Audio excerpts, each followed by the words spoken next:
మీరా ఏడుస్తూ ఉండడంతో, "ఏంటి మీరా ఎందుకు ఏడుస్తున్నావు?" అని అపూర్వ నిలదీస్తూ ఉంటుంది. "ఏం చెప్పేది వదినా, ఆయన నన్ను వదిలేసి వెళ్ళిపోయాడు. ఇక తిరిగి రాడంట. ఎందుకంటే నా కొడుకుని చంపబోయారు. ఇలాంటి ఇంట్లో నేనుండను. నేను తిండి కూడా తినను అని వెళ్ళిపోయారు వదినా" అని మీరా చెప్తుంది. ఇంత చక్కటి భార్యను పెట్టుకొని ఆ కేపీ ఎప్పుడు ఎందుకు అక్కడికి వెళ్ళాలని చూస్తాడో ఏంటో! అసలు మీ అన్నయ్యకి చెప్తే ప్రాబ్లమ్ సాల్వ్ అయిపోతుంది కదా అని అపూర్వ అంటుంది. అయితే ఇప్పుడే వెళ్ళి చెప్తాను అని మీరా అంటుంది. ఆగు మీరా, నువ్వు వెళ్ళి చెప్తే అలా ప్రాబ్లమ్ సాల్వ్ అవ్వదు అని అపూర్వ అంటే, తెలివిని ఉపయోగించాలి అని అపూర్వ చెప్తుంది. నాకంత తెలివి లేదని నీకు కూడా తెలుసు కదా వదినా, మరిప్పుడు ఏం చేయాలి అని మీరా అంటుంది. నేను చెప్పినట్లు చేస్తావా, నువ్విప్పుడు చచ్చిపోవాలి అని అపూర్వ అంటే, ఏంటి వదినా, నేను నీకేం అన్యాయం చేశాను, నన్ను చచ్చిపోమని చెప్తున్నావు? నేను చనిపోతే ఆయనతో కాపురం చేయలేను కదా, ఇక నేను ఏం చేసేది అని మీరా ఏడుస్తూ ఉంటే, అయ్యో మీరా, చచ్చిపోమంటే నటించమని అర్థం అని అపూర్వ అంటుంది. నేను బాగా నటిస్తాను వదినా, బిల్డింగ్ పై నుండి దూకైనా, లేదంటే చేయి కోసుకొని చచ్చిపోనా, లేదంటే విషం తాగనా, ఏం చేసి చావాలి వదినా చెప్పు అని మీరా అంటుంది.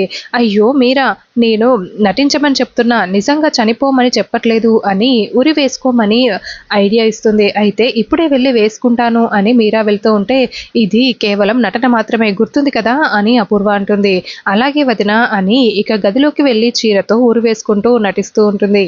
మీరా మీరా డోర్ తెరువు అని అపూర్వ కేకలు పెడుతూ ఉంటుంది. చెర్రి, నక్షత్ర, శరశ్చంద్ర అందరూ కూడా పరుగులు పెడుతూ వస్తారు. బావా బావా చూసావా బావా, మీరా చచ్చిపోతుంది, డోర్ కూడా తెరవట్లేదు, కాపాడండి బావా అని అపూర్వ కేకలు పెట్టడంతో చెర్రి, శరశ్చంద్ర ఇద్దరు డోర్ని పగలగొట్టేస్తారు. అమ్మ దిగమ్మ అంటూ చెర్రి బ్రతిమలాడుతూ ఉంటాడు. మీరా నీకే చెప్తున్నది అని శరశ్చంద్ర ఒక్కసారిగా కేక వేయడంతో మీరా ఆగిపోతుంది. ఏమైంది నీకు, ఎందుకు ఇలా చేస్తున్నావు అని శరశ్చంద్ర, చెర్రి ఇద్దరూ అడుగుతూ ఉంటారు. నన్ను వదిలేసి ఆయన శారద దగ్గరికి వెళ్ళిపోయారు. ఆ శారదకి సిగ్గుశరం లేకపోయుండొచ్చు, కానీ నేనలా కాదు కదా, ఇప్పుడు నా బిడ్డల్ని నేను ఎలా తలెత్తుకుంటాము, రే చెర్రి రా చచ్చిపోదాం అని మీరా అంటుంది. ఆగు మీరా, మీ అన్నయ్య ఉన్నాడు కదా, నీకు న్యాయం చేస్తాడు అని అపూర్వ అంటుంది. ఈ పరిస్థితికి నేనే కదా కారణం, నేనే వెళ్ళి కేబిన్ తీసుకొస్తాను అని శరశ్చంద్ర వెళ్తాడు. అమ్మా నీకు మేమంతా ఉన్నాము, నువ్వు ఎప్పుడు ఇలా చేయకు అని చెర్రి కూడా వెళ్ళిపోతాడు. వదిన నువ్వు చెప్పినట్లే చేశాను, అన్నయ్య మాటిచ్చి వెళ్ళాడు, ఆయన వస్తాడు కదా అని మీరా అంటుంది. చూద్దాం అని అపూర్వ అంటుంది. తెల్లవారగానే ఆకాష్ బెడ్పై పడి నిద్రపోతూ ఉంటే భూమి సోఫాలో పడి నిద్రపోతూ ఉంటుంది. భూమికి మెలకువ వచ్చి చుట్టూ చూసుకుని, అబ్బా రాత్రంతా ఇది నా వల్లే జరిగింది కదా, పాపం ఇతను ఎంత ఇబ్బంది పడుంటాడో, మెల్లగా ఇక్కడి నుంచి వెళ్ళిపోవాలి అని భూమి అనుకుంటూ హాల్లోకి వస్తుంది. శారద గంట కొడుతూ పూజ చేస్తూ ఉంటుంది. అమ్మో అత్తయ్య నన్ను ఈ డ్రెస్లో చూస్తే ఇంకేమైనా ఉందా అని మెల్లగా సైలెంట్గా వెళ్తూ ఉంటే, శారద భూమి మొహం చూడకుండా డ్రెస్ను మాత్రమే చూసి తారా వెళ్తుంది అని అనుకుంటూ, తారా ఎక్కడికి వెళ్తున్నావు అని అడుగుతూ ఉంటుంది. జాగింగ్కి అంటూ భూమి తార అలా గొంతు మార్చి మాట్లాడి బయటికి వస్తుంది. అప్పుడే తారా ఎదురు వస్తుంది. ఏయ్ ఏంటే మాటి మాటికి ఇక్కడికి వస్తున్నావు అని భూమి అరుస్తూ ఉంటే, నువ్వేంటి అని తారా కూడా అడుగుతూ ఉంటుంది. చూడు ఇక్కడ ఉన్నది మా బావ, మాటిమాటికి ఇక్కడికి వస్తూ ఉంటే నీ జీవితమే పాడైపోతుంది. నా మాట విని ఇంకెప్పుడు ఇక్కడికి రాకు, వెళ్ళు అని భూమి తిడుతూ ఉంటుంది. ఏ ఆగు, రాత్రంతా గగన్ గారి గదిలోనే ఇద్దరు కలిసి ఉన్నారా అని తార అడుగుతుంది. అవును ఉన్నాను, అయితే ఏంటి అని భూమి వార్నింగ్ ఇచ్చి వెళ్ళిపోతుంది. తార లోపలికి రావడంతో, తార ఆగు, ఏంటి ఇందాకే కదా జాగింగ్ అని బయటికి వెళ్ళావు, అప్పుడే ఇంటికి వచ్చేసావేంటి అని శారద అడుగుతూ ఉంటే, నేను జాగింగ్కి వెళ్ళడమా, ఇందాక ఇంట్లో నుండి బయటికి వెళ్ళింది భూమి, నేను కాదు, ఇప్పుడు నేను బయట నుండి లోపలికి వస్తున్నాను అంటూ తార వెళ్ళిపోతుంది.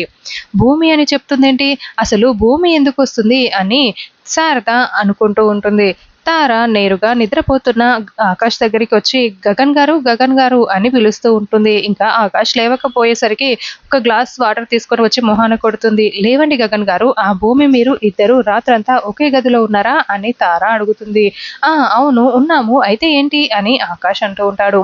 మీ ఇద్దరి మధ్య ఇంకేం జరగలేదా, నిజంగానే మీ ఇద్దరి మధ్య ఏం జరగలేదా అని తార అడుగుతూ ఉంటుంది. అవును జస్ట్ మేము ఒకే గదిలో ఉన్నాం, మా మధ్య ఏం లేదు అని, ప్లీజ్ నన్ను పడుకోనివ్వు, ముందు నువ్వు ఇక్కడ నుంచి వెళ్ళు అని ఆకాష్ మళ్ళీ నిద్రపోతూ ఉంటాడు. నిజంగానా అని తార విసిగిస్తూ ఉండడంతో, నేమీదొట్టు ప్లీజ్ నన్ను నిద్రపోనివ్వు అని ఆకాష్ నిద్రపోతూ ఉంటాడు. తార వెళ్ళిపోతుంది. తర్వాత చెర్రీ డ్రైవ్ చేస్తూ ఉంటే శరశ్చంద్ర పక్క సీట్లో కూర్చొని మీ నాన్న ఎక్కడికి వెళ్ళాడో చెప్తావా లేదా అని నిలదీస్తూ ఉంటే నిజంగా ఎక్కడికి వెళ్ళాడో నాకు తెలియదు మావయ్య అని చెర్రీ అంటాడు. అసలు బుద్ధుందా మీ అమ్మని అంత బాధ పెడుతూ ఆ శారద చుట్టూ తిరగడం ఏంటి అని శరశ్చంద్ర తిడుతూ ఉంటే నాన్నకు తెలియకుండా ఏదో తప్పు జరిగిపోయింది, ఇప్పుడు సరిదిద్దుకోవాలనుకుంటున్నాడు, నాన్నకు కూడా మనస్సాక్షి ఉంటుంది కదా మావయ్య, ఇందులో నాన్న తప్పేముంది అని చెర్రీ అంటాడు.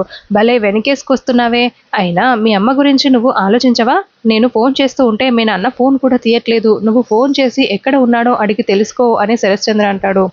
బార్లో కూర్చొని మందు తాగుతున్న కేపీ ఆ చెప్పరా చెర్రీ అని ఫోన్ లిఫ్ట్ చేసి మాట్లాడుతూ ఉంటాడు. నాన్న ఎక్కడున్నావు అని అడగడంతో నేను బార్లో ఉన్నాను అని అడ్రస్ చెప్తాడు. సరే నాన్న నేను వస్తున్నాను, నీకోసం అమ్మ బాగా ఏడుస్తుంది, నువ్వు ఇంటికి రానంటున్నావు కదా, నేనే వస్తున్నా అని చెర్రీ ఫోన్ పెట్టేస్తాడు. నా జీవితాన్ని అందరూ నాశనం చేశారు, ఒసే అపూర్వ నువ్వు ఖచ్చితంగా అనుభవిస్తావు అని కేపీ అపూర్వని తిట్టుకుంటూ ఉంటాడు. అప్పుడే చెర్రీ శరశ్చంద్ర ఇద్దరు అక్కడికి రావడంతో రే చెర్రీగా దొంగ నా సన్ను, నువ్వు నన్ను మోసం చేసావు కదా, నువ్వేం చెప్పావు, నువ్వొక్కడివే వస్తానని చెప్పావు, నీతో పాటు వీణెందుకురా తీసుకొచ్చావు అని కేపీ అరుస్తూ ఉంటాడు. అంటే మావయ్య నాన్న తాగి ఉన్నాడు కదా పట్టించుకోకండి అని చెర్రీ అంటాడు. అంటాను, నన్ను మోసం చేసిన ప్రతి ఒక్కరిని నేను వాడు వీడు అనే మాట్లాడుతూ ఉంటాను, నా జీవితాన్ని బుగ్గిపాలు చేశారు కదా అని కేపీ బాగా తాగి తూలుతూ మాట్లాడుతూ ఉంటాడు.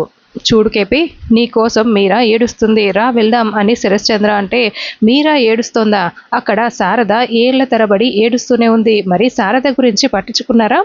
నువ్వు హంతకుడివి, నేను హంతకుల ఇంటికి అస్సలు రాను, అది ఇల్లు కాదు నరకం, అసలు మీరు మనుషులంటారా, మీరు రాక్షసులరా, నా కొడుకు గగన్ ఏం తప్పు చేశాడు, నా కొడుకు భూమిని ప్రేమించడం తప్ప, భూమి గగన్ని ప్రేమించడం తప్ప, ఎంత దుర్మార్గులు మీరు అని కేపీ శరశ్చంద్ర ముందే మందు తాగుతూ నిలదీస్తూ ఉంటాడు.